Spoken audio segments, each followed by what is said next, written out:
สบายดี FC ทั้ง YouTube เนาะก็ได้อยู่ใน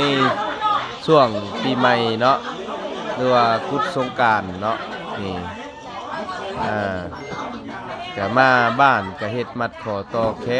นให้ผู้ทรงคุณวุฒิเนาะผู้เฒ่าตานายนี่กำลังกะเกียมงานอยู่ตอนนี้เนาะนี่กำลังสิเริ่มเข้าพิธีนี่ก็ผู้นั่งอยู่นี่ก็แม่นสิมัดแขนนี่ผู้ใหญ่เพิ่นนี่แหละเนาะผู้เฒ่าหรือว่าปู่แผนกแม่ครัวนี่เป็นกะเกียมอาหารการกินตอนนี้บางครั้งนี่ได้ผู้เป็นกำลังทำเฮ็ด YouTube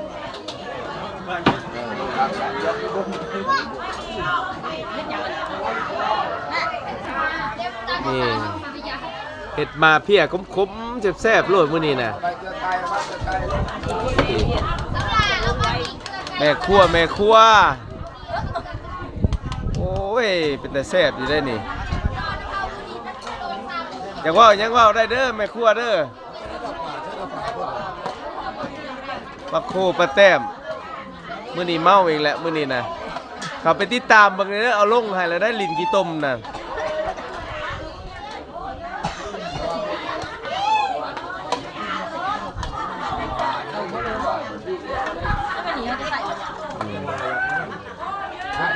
อันนี้นี่คนมากรุงเทพเพิ่นไปอยู่ดนเท่าไรปีมันจักมาเท่านึงนี่นี่มาเล่นยังก่อนมาเล่นขี้ต้มมาเล่นบุญบั้งไฟแล้วก็มาปีใหม่มายามพ่อยามแม่เฮ็ดมัดแขนเนาะลืมบ้านจะลืมบ้านบ่จักอยู่บ้านจะไม่อยู่ห้องนี่ซุ่มใหญ่เกี่ยมแล้วตอนนี้เนาะนี่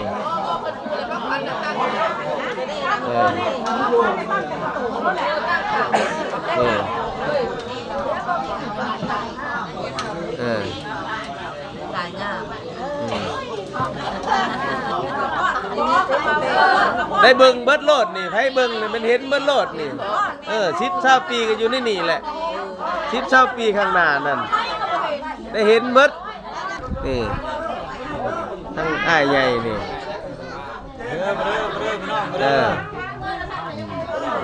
นี่พ่อใหญ่นี่เอาลงไปต่างประเทศละบาทส่งต่างประเทศเลยได้ครับโชคดีร่ำไปด้วยครับปีใหม่เนาะเนี่ยบุญนั่นเราบอกปีเก่าเด้อจังเลยปีใหม่มามีใจร่ำไปด้วยก็มันไม่จะทำ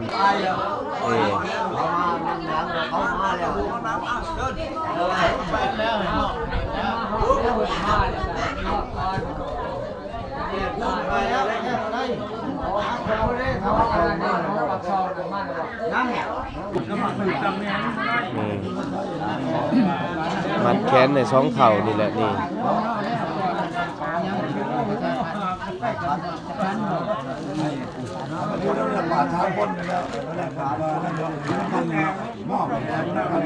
ที่ให้มีแต่ความสูงให้สุขเงินสุขคำขึ้นสนกใส่ใบกีบเล่าให้มีไว้เงินไทยให้เต็มบอนเงินดอนให้เต็มบ้านเงินล้านให้เต็มเมื่อนเด้อชะตาเด้อเอาในเนกาสุขสบายปีใหม่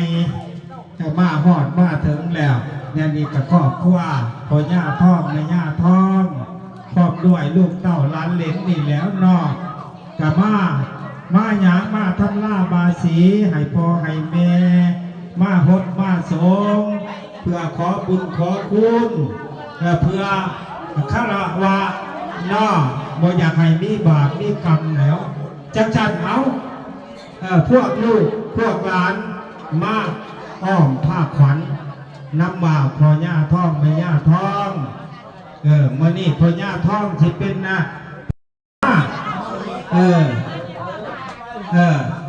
ไอ้ร้านปินก็มาใกล้ๆใส่ ขันค่ำให้ใหญ่ๆหลายๆเต็มโลดพอได้ชื่ออยู่ชื่อกินเนาะบนเงินเนาะดูแก็บข่างก็ได้ดอกเอาพวกสิปอนเงินปอนค่ำนี่เขามากใกล้ใช้เคยหน่อยเคยใหญ่ลูกเคยครบลูกชายครบชายหลาเขามากเนาะเฮ็ดไหนพ่อแม่เอาถึงอยู่ดีมีแห้งในต้นปีใหม่ก็แม่พวกเขานี่แหละอุปถัมภ์คำสู้ท่านไปได้เอามอบให้มือนี่แมนมืองามยามดีเนาะ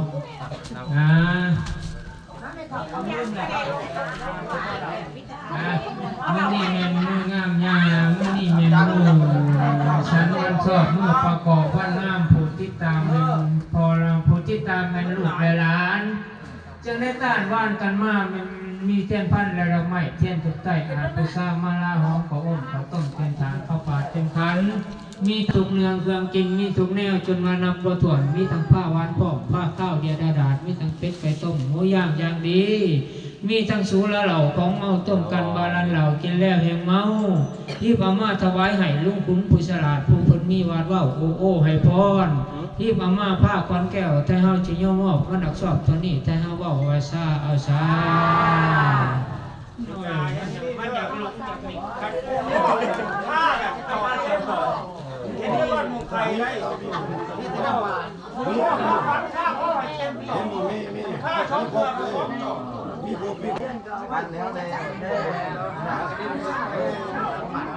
สาภะวะโตอะระหะโตสัมมาสัมพุทธัสสะนะโมตัสสะภะคะวะโตอะระหะโตสัมมาสัมพุทธัสสะนะโมตัสสะ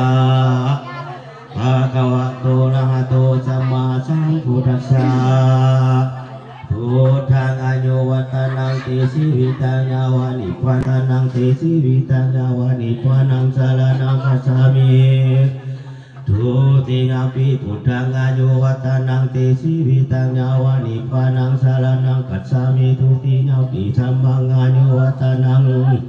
ติสิวิตังยาวานิพพานังสารนังติสิวิตังยาวานิพพานังสารนังคัจฉามิ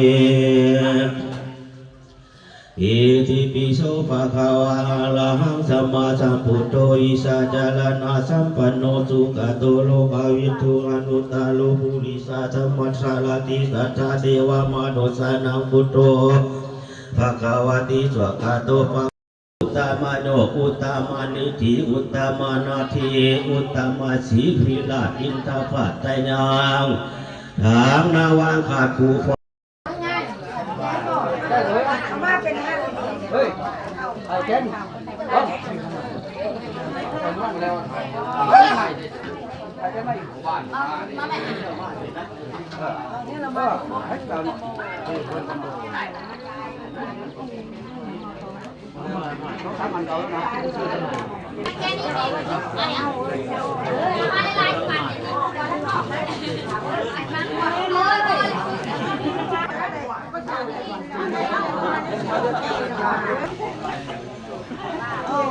มันหลายเนี่ย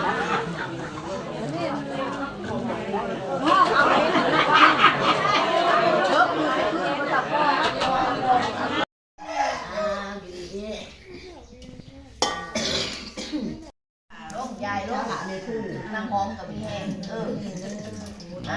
เป็นเจ้าเป็นนายเฮียนเก่งๆเฮียนเก่งเป็นนายแล้วคนเนอะหัวยอง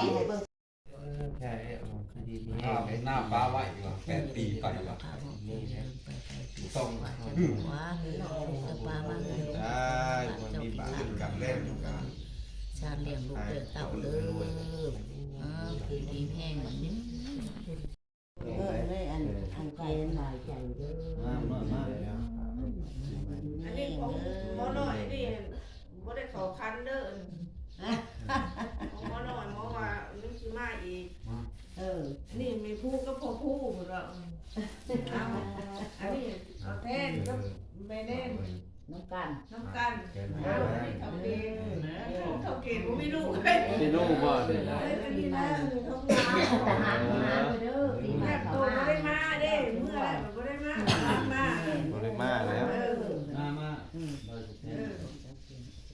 เด้อเห็นมันก็ได้บ่ ร้านมาเนี่ยทุกตัวได้มา ว่าเจ็บมาก มาเลยฮะ ได้บ่ แรกๆก็ว่า มาเมื่อใด เป็นว่านี่สิสวยเจ้าเด้อลูกเด้อไปทางใดก็ให้มีผู้หักผู้หอมได้เป็นชั้นน้อยแล้วก็ให้เป็นชั้นใหญ่กว่าเก่าเด้อบาดนี้เด้อดีที่แห้งมันนี่พออันพดสูงแล้วขอบคุณน้ำใหม่ ขอคุณนำนี่แหละลูกหลานเว้าบ่คักบ่แน่ก็ขอโหสิภัยนำแหละบ่ให้ผิดพลาดประการใดก็ขอโทษขออภัยนำพ่อนำแม่นี่แล้วให้ลูกหลานดีๆมีแฮงเป็นโพให้ลูกให้เต้าผิดพลาดประการใดขอโทษเด้อทุกสิ่งทุกอย่างขอให้สุขให้ลาภให้ร่ำให้รวยเบิดทุกคนทั้งลูกทั้งเต้าเด้อ ทั้งร้านลูกให้คนแม่สุขภาพเข้มแข็งหมดทุกคนเด้อไปมาทั้งใดก็ให้ไปสะดวกมากสะดวกขอหอยเห็นหอยเพาะถึงต่อไปทุกกายสบายใจปีใหม่ไปบ่ให้ค่ามากบ่ให้ของหมดทุกคนนี่แหละเด้อแม่ว่าเอาในใดก็คำว่าผิดพลาดประการใดขออภัยลูกของเต่าเบิดทุกคนเบิดลูกเบิดหลานเบิดน้องเบิดหนุ่มนี่แหละหอยวานนั่นหอยวานนั่นนี่อภัยให้กันอย่างเดียวเด้อ ทั้งเลยทั้งกี่ทั้งเลยมึงน่ะเด้อมึงน่ะไม่ได้อภัยเด้อมึงหามึงเรียนกันนะว่าปีใหม่คือพาปีใหม่เข้ามา มือใดสำคัญให้มือใดครับบิ๊ก ดีนี่เลยใบเดือน หนูภูมิมัน ลูกใส่ลูกนั้นเก่งแล้วมาฝากเป็นแง่เขา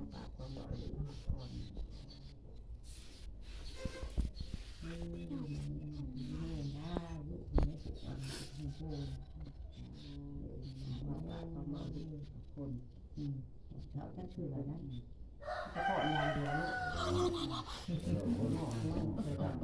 ออย่างเดียวเลย คนมากแล้วแง่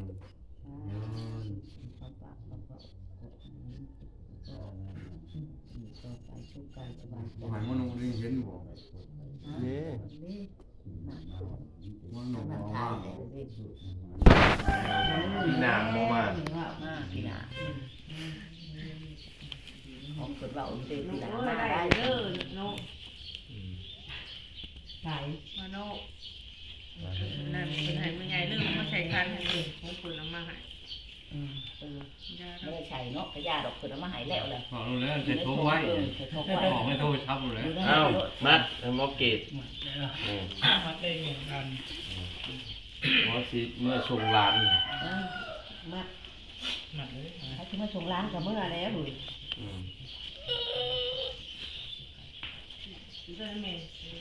เงินแล้ว ห่างตายเลย แล้วเฉพาะมันถ่ายแล้วนี่น่ะ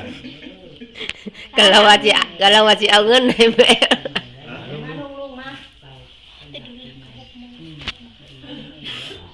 ได้ลีดูแค่ทางขวัญเจ้ามาหอดป่าย่างยาได้นางหายขวัญเจ้ามาหอดเถียงไห้ยาได้แวสูบยาขวัญเจ้ามาหอดเถียงหน้ายาได้แวกินข้าวอันผ้าเถืออาจมีทางมุงมันอาจกาดกว้างผูกมูลุงตาและพ่อแม่มานั่งท่าคอยหับเอาขวัญว่ามาเดือขวัญเอ้ย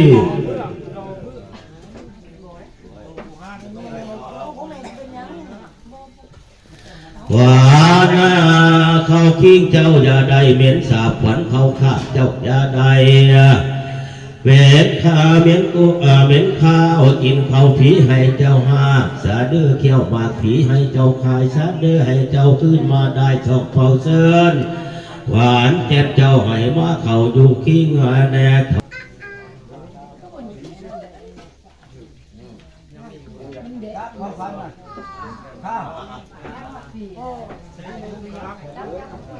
สาสาสา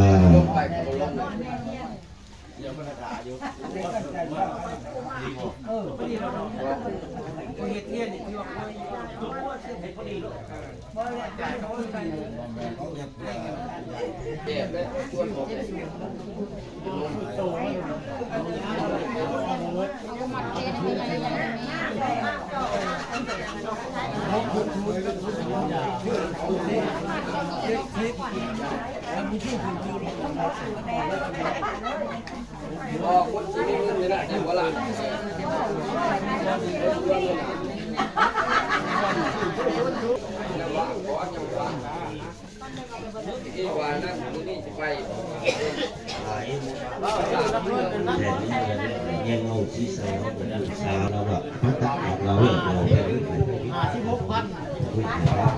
โหหลายก็เลย